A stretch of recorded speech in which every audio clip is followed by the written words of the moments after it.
जय हिंद दोस्तों, welcome to ज्योतिर्मय। दोस्तों आज हम स्वागत करेंगे आरजू काजमी जी का और रोहित शर्मा जी का।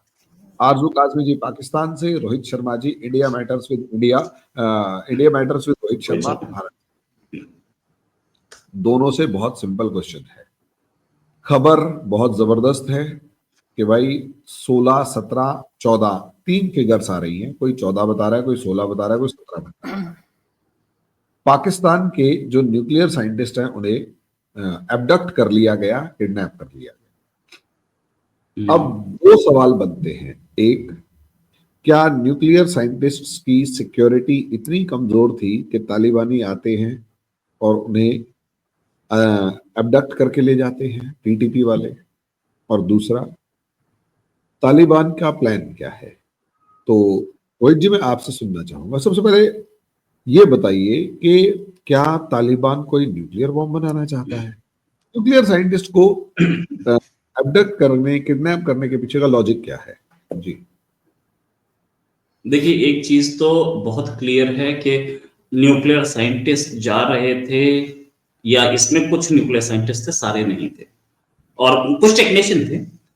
ये जा रहे थे, इनकी कार को आग लगा, इनकी गाड़ी को आग लगा दी गई, वो वीडियो अवेलेबल है। इनको उठा के ले गए, इनका वीडियो अवेलेबल है बोलते हुए कुछ, क्योंकि वो पश्तो में मैं नहीं समझ पा रहा हूँ। अब ये चीज कि एबडक्शन का मकसद क्या है, मकसद तो शायद टीटीपी ही बता पाए, लेकिन हाँ, इसके पीछे स्पेकुलेशंस बहुत हैं। एक स्पेकुलेशन तो ये बनती है कि टीटीपी अपने कुछ लोग छुड़वाना चाह रही है, और वैसे भी टीटीपी काफी टाइम से एक लॉन्ग स्टैंडिंग डिमांड है टीटीपी की, हमारे लोग छोड़ो। जब इमरान खान ने पीस प्रोसेस स्टार्ट किया था तब भी तो छुड़वाए थे ना।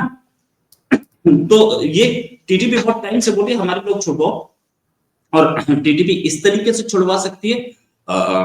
ये सबसे सेफ बेट, क्योंकि न्यूक्लियर इंस्टॉलेशन में काम करने वाले आदमी हैं और इनके पास कुछ सीक्रेट्स भी हैं। इनका होना बहुत जरूरी भी है। न्यूक्लियर इंस्टॉलेशन पे बाकी लोग इनसिक्योर हो जाएंगे, तो ये सबसे सेफ बेट था। टीटीपी ने वेल प्लान्ड, वेल एग्जीक्यूटेड। अच्छा, मैं ये एक चीज और बोलना चाहूंगा कि टीटीपी की इंटेलिजेंस विंग और बीएलए की इंटेलिजेंस विंग दोनों बहुत सॉलिड है, बिल्कुल एक्यूरेट खबर देती है, कहां पहुंच रही है, कहां नहीं पहुंच रही है, क्या हो रहा है, कितने बजे गाड़ी निकलेगी, कितने लोग अंदर है, सारा होता है। अब जहां तक बात, एक स्पेकुलेशन और सामने आ रही है, वो ये कि यूरेनियम एनरिचमेंट, यूरेनियम, या आप बोलिए कि वो वेपन्स ग्रेड यूरेनियम या प्लूटोनियम, ये मार्केट में मिल जाता है। ठीक है, तरीका तो सबको पता है, तरीका मुझे भी पता है कि कैसे। भाई, अगर आप वेपन्स ग्रेड यूरेनियम की बात करें तो उसका एक वो क्रिटिकल मास होता है। तो सपोजिंग उसका क्रिटिकल मास 2 किलो है, तो हाफ के जी एक सेमीस्फीयर में एक साइड रखा जाएगा, हाफ के जी सेमीस्फीयर में एक साइड रखा जाएगा। दोनों को जैसे ही मिलाओगे वो ब्लास्ट कर जाएगा। इसमें कोई डिटोनेटर तो होता नहीं, सिंपल। तो ये बात जितनी आसानी से मैं बता रहा हूं, उतना ही टफ है उसको उसको करना, क्योंकि ये मामला ही बहुत हाई लेवल केमिस्ट्री का है। और ऐसे ही कैसे वेपन्स ग्रेड प्लूटोनियम निकाला जाता है सेंट्रीफ्यूज से, उसके फ्यूम्स बनाए जाते हैं पहले प्लूटोनियम के या यूरेनियम के, फ्लूम बना के उसे सेंट्रीफ्यूज में तेज घुमाया जाता है, हेवियर एलिमेंट बाहर आ जाता है, हल्का अंदर रह जाता है। ये मैं जितना आपको आसानी से बता रहा हूं ना, उतना ही टफ काम है ये। तो हो सकता है कि कहीं से ये सेंट्रीफ्यूज चुरा रहे हो या खरीद रहे हो, कहीं से ये माल खरीद रहे हो, और इनको एक्सपर्टीज की जरूरत हो तो ये एक्सपर्टीज ले रहे हैं उनसे। वन चांस, जिसके चांसेस मुझे कम लग रहे हैं, लेकिन लोग बोल रहे हैं ऐसा हो सकता है। तो ये क्योंकि टीटीपी या तालिबान न्यूक्लियर वेपन के पीछे पहले से तो है ना, दे वांटेड न्यूक्लियर वेपन, और डर्टी बम बनाया, ऐसा भी होता है, लेकिन डर्टी बम तो कोबाल्ट से बनता है। बट व्हाटएवर, डर्टी बम बनाना चाह रहे थे, तो ये भी हो सकता है कि इन लोगों को उठाने के पीछे ये रीजन हो। लेकिन ज्यादा मुझे लॉजिकल रीजन ये लगता है कि ये लोग अपने आदमी छुड़वाने चाहते हैं, और हाँ, उसके लिए ये लोग नेगोशिएशन में आएंगे। पाकिस्तान गवर्नमेंट अब तक नेगोशिएशन में आ चुकी होगी, या हो सकता है negotiation somewhere in the middle हो। लेकिन हाँ, टीटीपी ने जो काम किया है, इससे कई इंडिकेशन जाते हैं। पहली चीज, पाकिस्तान अपने न्यूक्लियर साइंटिस्ट को नहीं बचा सकता तो चाइनीज को क्या बचाएगा। दूसरी चीज, एकदम इन रोड बना रखी है टीटीपी ने, कहीं पे भी रहो हमारी नजर है तुम्हारे ऊपर। तीसरी चीज, कोई आदमी सेफ नहीं है उस इलाके में, टीटीपी ये बता चुकी, आज नहीं तो कल वी कैन, ये रियलिटी है। आरजू जी, बहुत 2-3 बातें तो रोहित जी ने बताई कि भाई टीटीपी का नेटवर्क इतना स्ट्रांग है कि एग्जैक्ट टाइम, कब निकलेगी गाड़ी, कब रुकेगी, कौन कौन है, किस तरीके से है, वो बता देते हैं। एक दूसरा, इसी वजह से बहुत प्रिसाइज अटैक्स होते हैं। दूसरा ये कि कहीं से भी अटैक, कहीं से भी अबडक्शन हो जाता है। तीसरा, न्यूक्लियर साइंटिस्ट एक कंट्री का बहुत बड़ा एसेट होता है, लेकिन प्रॉब्लम यह है कि आपकी आर्मी या आपकी सिक्योरिटी एजेंसीज आपके न्यूक्लियर साइंटिस्ट्स तक को गिरफ्तार नहीं कर, बचा नहीं पा रही, तो चाइनीज को क्या बचाएंगे? अब सिंपल क्वेश्चन यहीं से आता है। आप मुझे ये बताइए कि क्या ऐसा इतना बुरा हाल कैसे हो गया कि न्यूक्लियर साइंटिस्ट, एक दो नहीं 17 न्यूक्लियर साइंटिस्ट को उठाकर ले गए और सरकार, सेना, सिक्योरिटी कुछ नहीं कर पाई? नहीं सर, पहली बात तो ये कि वो सबके सब न्यूक्लियर साइंटिस्ट नहीं थे। हमें ये बताया जा रहा है कि वो माइंस में काम करने वाले थे। आरजू जी, 2 बंदे थे, मैं मानता हूं उनमें से 2 न्यूक्लियर साइंटिस्ट थे ना? सही, इशू ये है। अच्छा, नहीं, पहली बात चलें, सही, मैंने बताया जैसे कि सबके सब नहीं थे। और दूसरा ये कि अगर वो तालिबान ले गए तो तालिबान जो है या टीटीपी जो है वो तो इतनी पावरफुल हमेशा से रही है कि जो 20 साल अमेरिका उससे लड़ता रहा, यहाँ से ड्रोन्स भी अटैक हुए और जो कुछ होता रहा, उसके बाद अमेरिका को ही भागना पड़ा। तो ये तो देखना ही चाहिए कि ये लोग जो हैं ये कितने स्ट्रांग हैं। और ये अगर पाकिस्तान ये समझे कि हम काबू कर लेंगे तो ऐसा नहीं होगा। ये इन लोगों को ले गए और उसके बाद न्यूज कुछ ही 2 घंटे के बाद न्यूज हमारे यहाँ जो चल रही थी वो ये थी कि जी 8 लोगों को छुड़वा लिया गया। अब अगर वो 17 ले गए हैं तो 8 लोगों को क्यों छुड़वाया गया, बाकी किधर है? और ये भी कहा गया, जैसे रोहित जी ने भी बताया कि वीडियोस भी उन्होंने रिलीज की हैं और डिमांड्स भी रखी हैं। उसमें वो हरगिज मुझे नहीं लगता कि वो इसलिए ले गए कि उनसे उन्होंने कोई बॉम्ब बनवाना है या उन्होंने कोई न्यूक्लियर का कुछ पूछना है। वो अपनी यही डिमांड कोई रख रहे होंगे कि भाई आप जो है वो हमारे जो लोग पकड़ रखे हैं या मारे गए हैं उसके बदले कुछ कह रहे होंगे। और कोई पैसा वैसा भी मांग सकते हैं, हथियार भी मांग सकते हैं, जो पहले भी पाकिस्तान देता रहा टीटीपी को। जब कभी आईएमएफ से लोन आता था 3-4 साल पहले भी, तो उसके बाद ही अटैक बंद हो जाते थे कुछ टाइम के लिए और बताया यही जाता था कि जो टीटीपी है उसको हथियार और पैसा दे दिया गया। जब वो खत्म हो जाता था, वो 1-1.5 महीने के लिए वो सीज फायर हो जाता था, उसके बाद वो फिर आके मारकुटाई शुरू हो जाती थी। तो उस किस्म की कोई चीज लग रही है, लेकिन ऐसा नहीं लग रहा कि इतना मतलब ले जाएंगे और कहेंगे अच्छा अभी हमें बना के दे दो। ऐसे थोड़ी होता है, फिल्म थोड़ी चल रही है।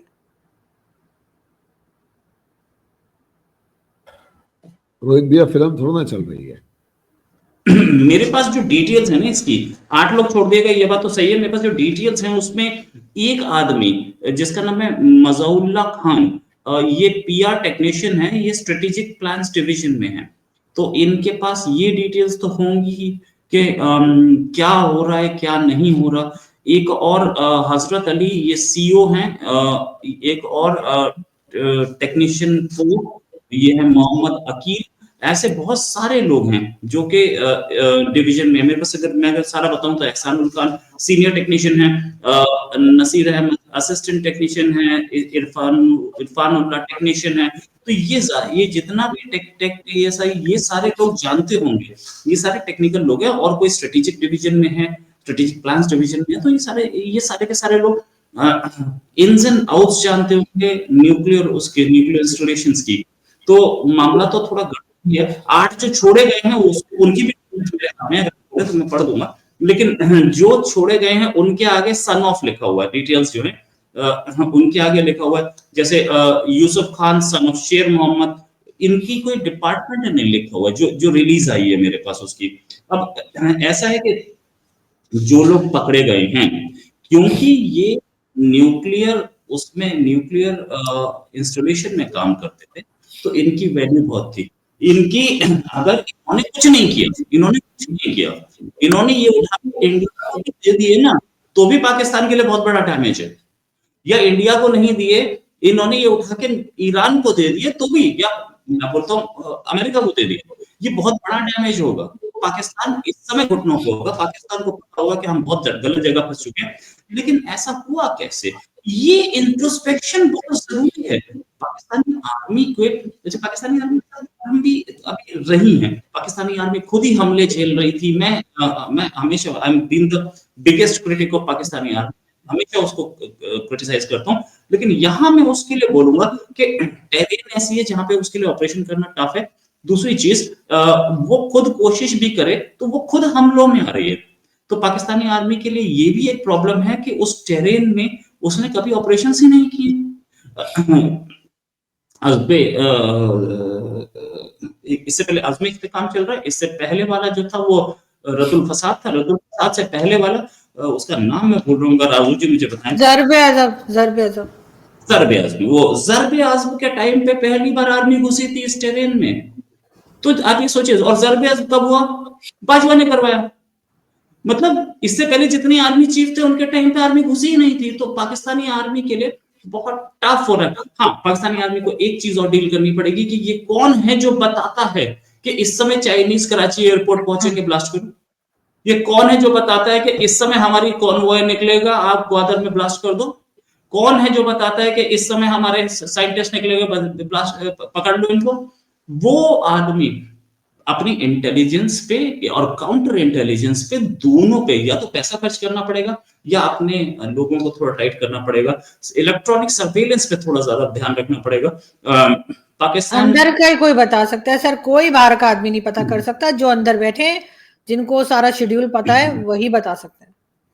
इसीलिए मैंने इंटेलिजेंस और काउंटर इंटेलिजेंस दोनों बोले। अब बात यह है कि जो बता रहा है अगर उसका फोन रिकॉर्ड कर लिया जाए या सारे फोन रिकॉर्डिंग किया जाए तो वो पता लग जाएगा, कोई बड़ा काम नहीं है। बताइए, ऐसा कि कोई ह्यूमन इंटेलिजेंस कर रहा है तो ह्यूमन इंटेलिजेंस पे भी ध्यान तो देना पड़ेगा। पाकिस्तानी एक बड़ा टास्क है यहाँ पर पाकिस्तानी आर्मी के सामने, खास तौर से इंटेलिजेंस के सामने, कि ये, क्योंकि ये एक दो नहीं है, ये एक बड़ा नेटवर्क है। इससे पहले हमने देखा बलूचिस्तान में कुछ वो कौन सा डिपार्टमेंट है, कस्टम्स के लोग पिकनिक मनाने गए थे, उनको उठा के ले गए।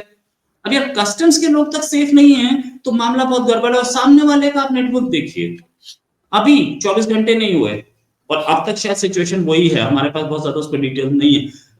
पूरा एक शहर कब्जे में ले लिया बीएलए ने। पूरा शहर कब्जे में लेने के बाद अगर शहर कब्जे में, ये खबर न्यूज में डॉन में आ चुकी है सर। जो खबर आप बता रहे हैं ना, ये डॉन ने भी दे दी है और पहले कुछ घंटे पहले तक डॉन ने नहीं दी थी, लेकिन अब ये खबर है। और दूसरा बीएलए जो है, बीएलए इस वक्त इनको टीटीपी से भी ज्यादा टफ टाइम दे रहा है। और ये भी कहा गया कि जी एटीएम लूट लिए गए या बैंक के ऊपर उन्होंने कब्जा कर लिया, इधर कर लिया उधर कर लिया। उसके बाद जिन लोगों ने ये बात की, जिन्होंने इसके ऊपर वीडियो बनाई, उनको आके वो बुरा भला गालम गलोच हो रही है कि जी कुछ भी नहीं था, कुछ हुआ ही नहीं है, तुम लोग ऐसे ही बैठे बैठे बोल देते हो। सबसे पहली वीडियो मैंने बनाई थी इस पे, मेरा टाइमिंग देख लीजिए आप चेक के। और बैंक मैंने वहां पे स्टेशन को और कल सुबह भी मैंने एक वीडियो दी है, परसों रात में एक वीडियो दी है। और ये भी सुना है कि बलोचिस्तान में जो ISI का ऑफिस है उन्होंने एक लिस्ट बनाई है जिसके अंदर 4 लोगों के नाम है कि इन 4 लोगों ने इस खबर को दिया और इन तक ये खबर कैसे गई इतनी जल्दी। उस 4 लोगों में से 2 मेरे जानने वाले, एक है फखर यूसुफजई और दूसरा है असद। अब असद और फखर के पास ये खबर कहां से आई है इस बारे में? अच्छा, डॉन का नाम नहीं लिखा है। हैरत की बात ये है कि डॉन न्यूज़पेपर ने भी वो खबर दी है लेकिन उनका नाम नहीं लिखा है। सिर्फ 4 जो जर्नलिस्ट हैं उनके नाम रखे हैं और कह रहे हैं जी इनको पूछेंगे, पकड़ेंगे, पूछेंगे भाई किधर से आई तुम्हारे पास खबर, क्या तुम मिले वो? इस किस्म की अजीब अजीब बातें कर रहे हैं। फखर यूसुफजई ने मेरे वीडियो बनाने के 6 घंटे बाद वीडियो बनाया, तो फखर यूसुफजई मेरा वीडियो बना के देख के नहीं बना सकते क्या? मैं आपको बताता हूँ, मैंने आप YouTube में तो सब कुछ साफ है ना, सबके सामने है। फखर को तो ये न्यूज मैंने दी थी ना मेरे ख्याल से। पता नहीं, वो फखर भाई बता सकते हैं। वो इधर पकड़ा जाए ना जाए, वो इंडियन से न्यूज लेने के चक्करों में जरूर पकड़ा जाएगा। नहीं, ये नहीं, वो खबर कहाँ से मिली वो बताएंगे। मैं आपको बताता हूँ, मेरे पास खबर उन्होंने आप दोनों में से किसी से नहीं ली थी, जैसा मैं जहाँ तक जानती हूँ। अरे मैं मजाक कर रहा था। अरे ये हमारे जो भाई लोग हैं इनको मजाक समझ नहीं आती है। ढक्कन किस्म के लोग हैं हमारे एजेंसी वाले, वो पीछे पड़ जाएंगे उसके। मैं ये बोल रहा था हम्म। कि जो पूरे मेरे वीडियो बनने के बाद ही ये खबर कहीं पे भी आई है, लेकिन लोगों असद ने भी ट्विटर पे बनाई है, क्लेम, असद तूर ने भी बनाई है। वो भी मेरे बाद में बनी है, वो भी मेरे 3-4 घंटे बाद बनी है। मैं आपको बताता हूँ, सुनिए। मैंने अपने वीडियो में थाना जलते हुए दिखाया है, मैंने अपने वीडियो में बैंक यूबीएल उसका फोटो दिखाया, बंद पड़ा था, ठीक है। और मेरे पास डिटेल्स, मैंने अगले दिन जो वीडियो बनाया उसमें वो जब्त की हुई गाड़ियों में लोग जाते हुए दिखाए हैं टीटीपी के, और टीटीपी के लोगों के साथ लोग सेल्फी बनाते हुए दिखाए हैं, मैंने दिखाया। अगर मैंने दिखाया टीटीपी वालों के और साथ ये सेल्फी? बिल्कुल, और अगर आप मुझे यहाँ परमिशन दे तो मैं यहाँ दिखा दूं वो वीडियो, टीटीपी के साथ सेल्फी ले रहे हैं लोग, और टीटीपी नहीं, सॉरी, बीएलए के साथ, बीएलए के साथ, बीएलए के साथ। बीएलए के, वहां बीएलए थे ना, बीएलए के लोगों के साथ सेल्फी ले रहे हैं लोग, बीएलए के लोगों का वीडियो बना रहे हैं, बीएलए के लोग एक एक गाड़ी के ऊपर चढ़ के लोगों को तकरीर दे रहे हैं, ये सब है उसमें। तो ये इसमें अगर यूसुफ जई को पकड़ा जाए, वो खबर सबके सामने थी, और मैं तो दिल्ली में बैठा हूं, मुझे किसी ने तो दी होगी ना वहां से आपके, और मैं नाम अपने सोर्स का क्या बताऊं, लेकिन खबर मेरी 6 घंटे बाद कहीं से कंफर्म हुई है, और 6 घंटे बाद फिर लोगों ने ट्विटर पे डालनी शुरू की है, लोगों ने वीडियोस बनानी शुरू की है, उसी से पता लगता है ना मेरी खबर सही थी। मुझे बोलने की जरूरत नहीं पड़ती कि मेरी खबर सही थी, मेरी खबर लेकिन तो बहरहाल लोग ये कंफर्म कर। काफी बड़ी खबर है और काफी गड़बड़ वाली खबर है, और अगर इनसे ना बलूचिस्तान संभाला जा रहा है, ना इनसे और जो है वो केपीके में टीटीपी कंट्रोल हो रहा है, तो बस फिर इनको बता देना चाहिए कि भाई हमसे नहीं हो रहा। तो ये मैं एक 4 चीज ये लोगों को, कंफर्म करना चाहता हूं कि ये शहर का नाम एक जगह कुछ के से नाम आ रहा है, दूसरी जगह जाहिरी सिटी आ रहा है, मामला क्या वो है ये? मैं बताता हूँ, वो कस्बा है, जहीरी कस्बा है, और वो खुर्दान क्या खुर्दार, जगह है, खुर्दार, खुजदार एरिया है। खुजदार, कोसदार जो है वो डिस्ट्रिक्ट है, वो खुजदार डिस्ट्रिक्ट उधर, है वो जहीरी। बलूचिस्तान का होगा खुजदार ना। खुजदार इस डिस्ट्रिक्ट, और उसमें एक छोटा सा कस्बा है जहीरी, तो जाहिरी पे कब्जा हुआ था, और उसके बाद मैंने आज शायद दिन में कहीं पे या शाम के टाइम पे मैंने कहीं पे सुना था कि पाकिस्तानी आर्मी पहुंच गई है और उसको वो कर लिया, उसको वापस अपने कब्जे में ले लिया। लेकिन अब तक बीएलए ने कोई ऐसी प्रेस रिलीज नहीं निकाली है। जहां तक बात ये कि हमने देखा है ये इतने बड़े ऑपरेशन। अच्छा मुझे एक बात बताइए, 400 आदमी पहुंचे, 70,000 पॉपुलेशन है जाहिरी की, 400 आदमी पहुंचे, इंटेलिजेंस सिर्फ ये ढूंढ रही है कि फकर यूसुफजई को खबर, अबे तुम्हें क्यों नहीं मिली? मैं क्वेश्चन ये पूछना चाहता हूँ। नहीं, 4 लोग और भी हैं, हम 4, उनको उनका ख्याल है इन 4 को कैसे पता लगा? असल में उनकी जो वीडियो थी उसके क्लिप जो है वो उन लोगों ने शेयर किए जो कि बीएलए के हैं या बलूचिस्तान से हैं, इस वजह से प्रॉब्लम बनी। तो एक बार ये भी पूछ लें कि मेरे पास तो बस 6 घंटे बाद आई थी, रोहित शर्मा के पास कैसे पहुंच गई 6 घंटे पहले? मैं इतनी शानदार वीडियो बनाती हूँ, मेरे क्लिप ही कोई नहीं उठाता। नहीं, मैंने तो क्लिप चलाई ना, मैंने तो क्लिप्स चलाई है उसमें, और सारी क्लिप चलाई है मैंने, मेरे पास जितनी क्लिप्स आई थी, और मेरे पास भी व्हाट्सएप से ही आई थी, ऐसा तो नहीं है कि मेरे को किसी ने हेलीकॉप्टर से मेरे घर पे गिरा दी थी, व्हाट्सएप से आई थी सारी की सारी। तो ये चीजें देखने वाली हैं, और पूरी दुनिया के पास थी, सब डर रहे थे कि मैम चलाएंगे तो कहीं हमारे नाम ना आ जाए, जैसे फकर यूसुफजई का आ गया, सारी दुनिया के पास थी, चलाने की हिम्मत होनी चाहिए। जब मैंने चलाया उसके कुछ घंटे बाद दूसरों ने भी कहा इसने चला रहा था हम भी चलाएंगे, ये गेम था, सच सबको है। अब कोई आंख बंद करके बैठ जाए, ये कि कोई आदमी वो एक हमने बचपन में स्टोरी सुनी थी कि राजा को नंगा कौन बोलेगा, राजा तो सबके सब बोल रहे थे वाह राजा क्या कपड़े पहने, वाह वाह, ये हो रहा है क्या? कोई ये नहीं बोलना चाहता कि राजा ने कपड़े नहीं पहने हुए। तो वो कहानी है, ठीक है, बट फैक्ट रिमेन्स कि वहां पे 400 आदमी पहुंच गए बीएलए के, उन्होंने जाके शहर पे कब्जा कर लिया। What was the army doing, what was the intelligence doing? Intelligence को पता नहीं होना चाहिए था कि 400 लोग इकट्ठे हो चुके हैं, देयर मूविंग, गाड़ियों में मूव कर रहे हैं। ये 400 लोग मैं नहीं बोल रहा हूं, ये बीएलए की प्रेस रिलीज में आप देख सकते हैं। तो वो उसके बाद इंटेलिजेंस कहीं ना कहीं ये बता रही है अपनी फेलियर का जवाब देने और ना उनसे कोई पूछने वाला है। ये भी एक बहुत बढ़िया चीज है कि 50 बार इंटेलिजेंस फेल हो जाए, कोई पूछने वाला नहीं है। वो सिर्फ एक चीज बोलते हैं कि इस जर्नलिस्ट ने पहले चला दी, इसने पहले चला दी, इसने पहले चला दी, इसका मतलब ये रिस्पॉन्सिबल है। मुझे ये नहीं समझ में आता क्या हो रहा है। क्या मैं उनका साथ ज्यादा क्यों लूं क्योंकि मैंने एक आदमी का साथ ज्यादा लिया था, अल्दल राजा बेचारा कोर्ट मार्शल करवा के बैठा, तो हो सकता है कि इनके साथ भी प्रॉब्लम आ जाए। लेकिन मैं किसी को सपोर्ट नहीं कर रहा हूं, मैं क्वेश्चन कर रहा हूं। I have always been with the truth. आज मैं अभी थोड़ी देर पहले ही मैं पाकिस्तानी आर्मी को भी सपोर्ट कर रहा था कि भाई उन बेचारों की कोई गलती नहीं है, वो नहीं कर पा रहे, लेकिन यहाँ उनकी गलती है। अगर एक पूरा शहर कब्जे में आ जाता है और उन्हें नहीं पता लगता, biggest failure of the decade. अब क्वेश्चन तो यही है, छुड़ा पाएंगे नहीं छुड़ा पाएंगे? 8 छुड़ा लिए ना, बाकी भी 1-2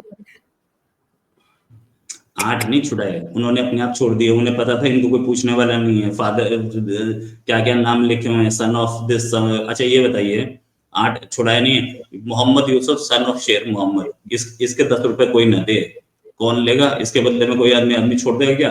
एक और है मोहम्मद इसरार खान सन ऑफ मोहम्मद मीर खान, कौन पूछे? तो उसके बदले में कुछ मिलना नहीं, टीटीपी को पता था इसलिए छोड़ के भगा दिया। तुम्हें खिलाने के पैसे कौन लगाएगा? बाकी जो है उनसे कुछ निकल सकता है, इसलिए पकड़े।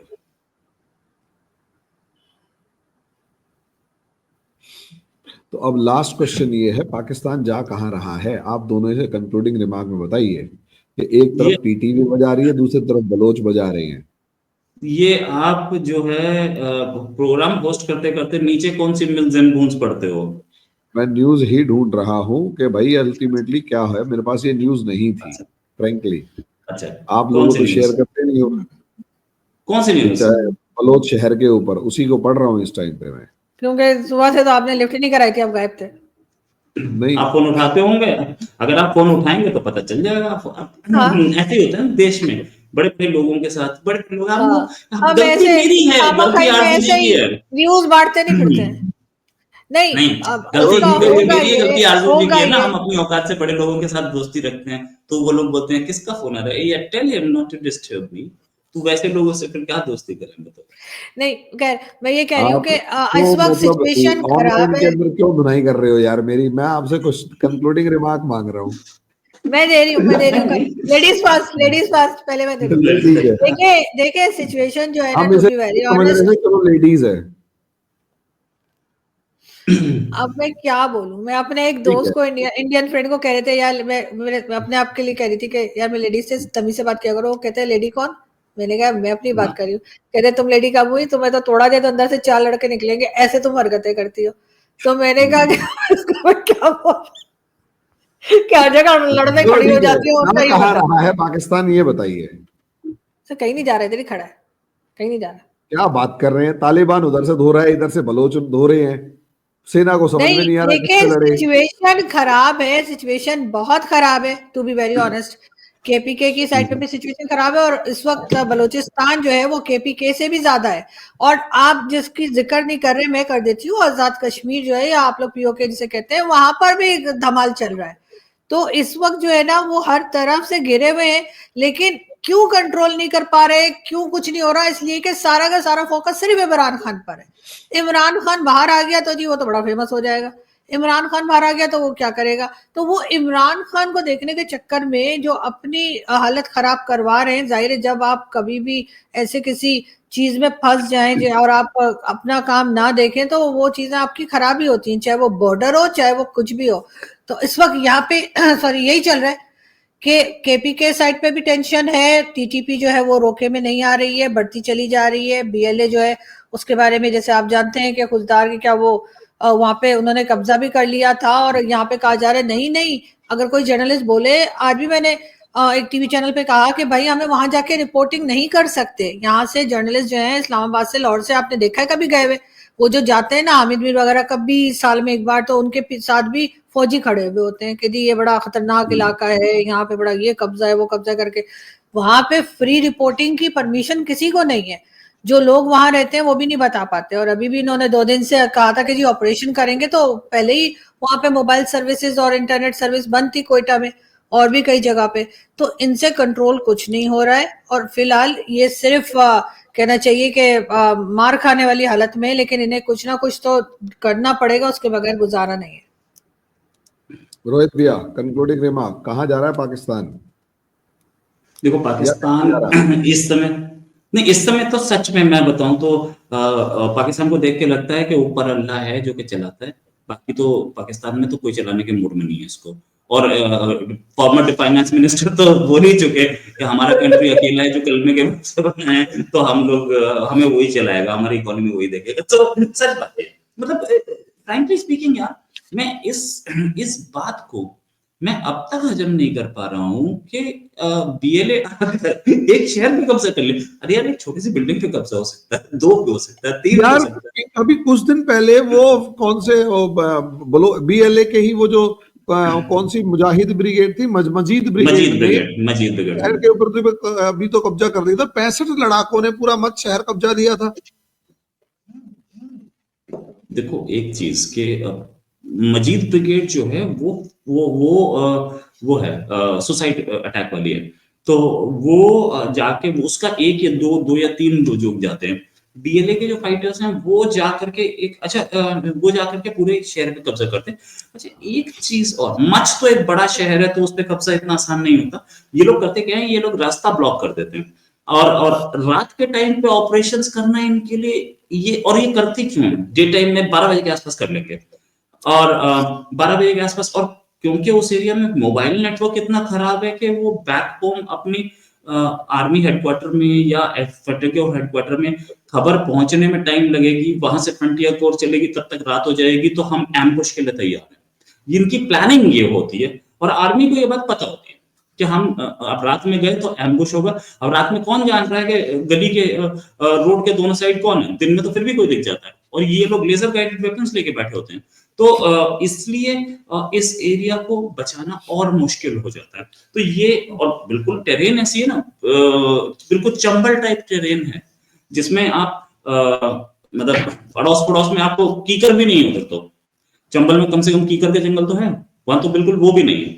तो वहां पे आदमी छुपा है किसी पत्थर के पीछे और उसने निकाल के मार दिया फिर। तो ऐसे में पाकिस्तानी आर्मी के लिए बहुत टफ हो जाता है निकालना।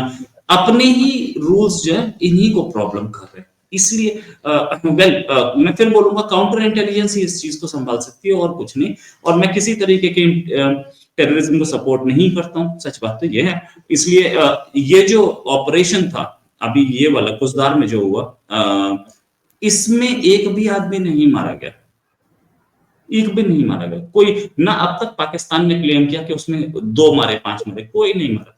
जितने भी पुलिस वाले थे सारे बीएलए को देख के अपने आप भाग गए, उनकी गाड़ी इन्होंने उठा ली, यमन ब्रांच से घूमते रहे, बैंक वाले इन्होंने भगा दिए और कोई भी आदमी नहीं मारा गया। ठीक है, ये दिस इज गुड, क्योंकि कोई नहीं मारा जाना चाहिए। मैं किसी भी हत्या के खिलाफ हूं। देखें, ये खुद भी कोई लड़ने के या झगड़ा बढ़ाने के मूड में ही लगते हैं हमारे साइड के लोग भी, इसलिए कि जब ये कह देते हैं कि एक तरफ ये देख रहे हैं कि इनसे कंट्रोल ही नहीं हो रहे, ना टीटीपी वाले ना बीएलए वाले, उसके बाद कहते हैं छोड़ेंगे नहीं, ऐसे ऐसे स्टेटमेंट दे रहे होते हैं कि हम इन्हें मार देंगे, हम ये कर देंगे। तो इनका क्या ख्याल है कि जब इस किस्म की स्टेटमेंट टीवी पे चल रही है, सब जगह चल रही है, तो उनको नहीं पता लग रहा। और ये कौन से ऑपरेशन हैं जो ऐसे अनाउंसमेंट कर करके होते हैं? भाई मैंने तो देखा है कि चुपचाप करके ऑपरेशन जो है वो प्लान किए जाते हैं, एजेंसीज जो है वो किसी को नहीं बताती, फिर वहां जाके अटैक करती है, पहले से शुरू हो जाते हैं। हाँ जी, हमने इंटरनेट सर्विस बंद कर दी है, हम वहां अटैक करने वाले हैं। क्या बता रहे होते हैं उन लोगों को? कह रहे होते हैं भाग जाओ। और वैसे भी वो अफगानिस्तान के कौन सा मिनिस्टर, मुझे नाम अभी याद नहीं आ रहा, मैं बाद में भेज दूंगी आपको, उसने कहा कि भाई हमारे हीरोज के नाम पर आप अपने मिसाइल्स के नाम क्यों रखते हैं? आप रख देते हैं जी अब्दाली और ये और गजनबी। तो उसने कहा कि हमारे, और उसने एक चीज और बड़ी इंटरेस्टिंग कही, उसने कहा कि हमें जरूरत नहीं है मिसाइल्स बनाने की। उसने कहा हमारे पूरे अफगानिस्तान में चलते फिरते मिसाइल है, अगर पाकिस्तान को चाहिए तो 4-5 भेजें, क्या साबित करें? मतलब वो सुसाइड बॉम्बर को कह रहा था, वो 4-5 गजनबी वो बोलेगा वो बॉर्डर क्रॉस करेंगे और फट जाएंगे। तो वो तो उस किस्म के लोग हैं, तो उनको तो मिसाइल भी नहीं चाहिए। तो यहाँ से तो इन्होंने कभी कहा नहीं, जो ये भारत को कहते हैं कि हम वो एटम बम मार देंगे या मिसाइल फेंक देंगे, उसको क्यों नहीं कहते अफगानिस्तान को? इसलिए कि एक बार कहेंगे वहां से 5 मिसाइल 2 टांगों पे चलते हुए आएंगे और यहाँ आके फट जाएंगे, तो क्या करेंगे? ये तो हाल हुआ हुआ है। आपको पता है जिस आदमी ने ये स्टेटमेंट दिया था उसने ये भी बोला था कि हम अरेबियन सी तक पहुंचेंगे, हमें अरेबियन सी तक का एरिया चाहिए। जिसने स्टेटमेंट दिया था वो डेप्यूटी फॉरेन मिनिस्टर है तालिबान के स्टेनक्ज़ई। और ये स्टेनक्ज़ई जो है इससे पहले दोहा में इंडियन वहां पे हुआ करते थे कॉन्सुलेट जनरल, उनसे मीटिंग करते रहते थे। और ये स्टेनक्ज़ई है कौन? ये स्टेनक्ज़ई वो है इंडियन मिलिट्री एकेडमी में पढ़ा हुआ आदमी है और बड़े उस समय के बड़े एक्सपर्ट, मतलब इंडियन आर्मी से बड़े अच्छे लिंक्स हुआ करते थे इनके। अब शायद नहीं है, लेकिन उस समय साथ पड़े हुए तो सबके सब इनसे बड़ी अच्छी दोस्ती रखते थे। तो इसमें भी इंडिया का हाथ जरूर बता देना। मैं चाहूंगा कि आप आगे बताएं तो इंडिया का हाथ बता दिया जाए। मुझे तो हाथ पांव गर्दन सभी कुछ लग रहा है। तो आप लोगों ने जिस तरीके से बताया कि हाँ भाई पाकिस्तान के हालात काफी ज्यादा खराब हैं, और मुझे लगता है कि इस चीज में अभी पाकिस्तान को बहुत ज्यादा मेहनत करने की जरूरत है। उम्मीद धीरे धीरे कम होती जा रही है, खत्म होती जा रही है, जहां तक मैं देख पा रहा हूं। क्योंकि लगातार अगर सिचुएशंस बिगड़ रही हैं और आर्मी एक कदम पीछे हट रही है और शहर के शहर कब्जा हो रही है, तो इसका मतलब ये है हालात कुछ ज्यादा ही खराब हैं। ऐसे में क्या होगा वो तो जैसे कहते हैं ना पाकिस्तान की भाषा में अल्लाह जाने, अल्लाह भरोसे पाकिस्तान। और कंक्लूडिंग रिमार्क की फॉर्म में यही है कि तालिबान के हाथ अगर वो न्यूक्लियर बॉम्ब्स आ जाते हैं तो आने वाला समय गॉड ब्लेस पाकिस्तान ही कहा जाएगा।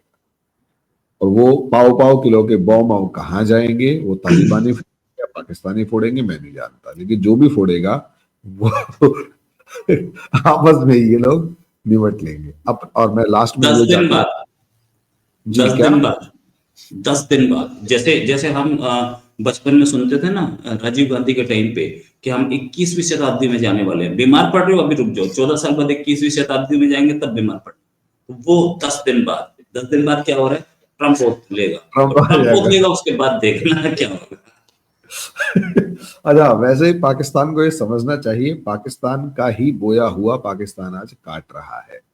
आरजू जी ने पिछली बार बहुत बढ़िया तरीके से कहा था कर्मा रिटर्न्स, कर्मा ही वापस आ रहा है। इसी के साथ आज की डिस्कशन हम यहाँ रोकते हैं, अगले वीडियो में अगले टॉपिक पर डिस्कस करेंगे। तब तक के धन्यवाद। आरजू जी बहुत बहुत शुक्रिया, रोहित जी बहुत बहुत शुक्रिया। जाते जाते यही रिक्वेस्ट होगी, मेरा चैनल ज्योतिर्मय, आरजू जी का चैनल आरजू काजमी और रोहित जी का channel India matters with Rohit Sharma, तीनों को लाइक करें, सब्सक्राइब करें, शेयर करें, बेल आइकन जरूर दबाएं ताकि हमारे ये वीडियोस आप लोगों तक जल्दी से जल्दी पहुंचे। धन्यवाद।